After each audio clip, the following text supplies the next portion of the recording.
રોકાણકાર મિત્રો, છેલ્લા 3 દિવસથી સતત પેપરમાં આવી રહ્યું છે કે ઘણા બધા પ્રમોટર્સે પોતાનું હોલ્ડિંગ ઓછું કર્યું છે, પોતે શેર તેજીમાં વેચ્યા છે. તો આ દર્શાવે છે કે જો પ્રમોટર્સને પોતાને એમ લાગતું હોય કે મારી કંપનીના શેર્સનો ભાવ વધારે પડતો છે, તેમાં ઘટાડો આવી શકે છે, જે પ્રમાણે એનું પરફોર્મન્સ છે, જે પ્રમાણે કંપનીનો દેખાવ છે, તે પ્રમાણે એના ભાવ વધારે પડતા છે. તેથી પ્રમોટર્સ આ શેર્સ વેચી અને કોમન ઇન્વેસ્ટર્સને, નાના ઇન્વેસ્ટરને પકડાવી દે છે. તો મારી દ્રષ્ટિએ રોકાણકારોએ ઊંચા ભાવે આવી કંપનીઓ જે હોય એમાં સાવચેત રહેવું છે, કારણ કે ભૂતકાળમાં મારા અનુભવ બતાવે છે કે એક વર્ષ શેર્સનો ભાવ તૂટવાનો શરૂ થઈ ગયો પછી 40, 50, 70% સુધી પણ શેર્સના ભાવ તૂટી શકે છે. અમુક વખતે કંપનીના પરફોર્મન્સ ખરાબ આવવાથી કંપની ઓલમોસ્ટ ઝીરો જેવી થઈ જાય છે. તો મિત્રો, આ તેજી છે એ તેજી સ્ટોક સ્પેસિફિક છે.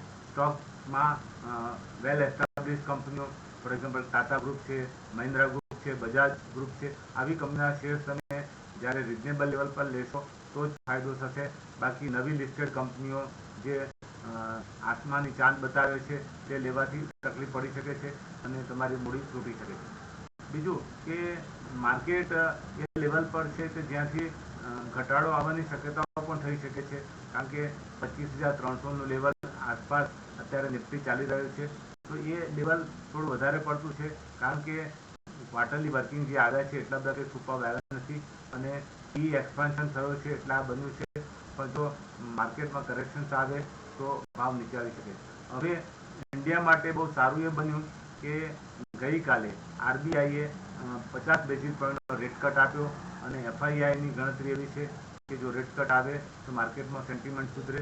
અને આપણા દેશમાં આપણે જાણીએ છીએ કે ચોમાસું બહુ ક્રુશિયલ છે. આ 15-20 દિવસમાં ચોમાસાની શરૂઆત થઈ જશે, તો એ પણ એક એક્સપેક્ટેશન છે કે સારું રહેશે.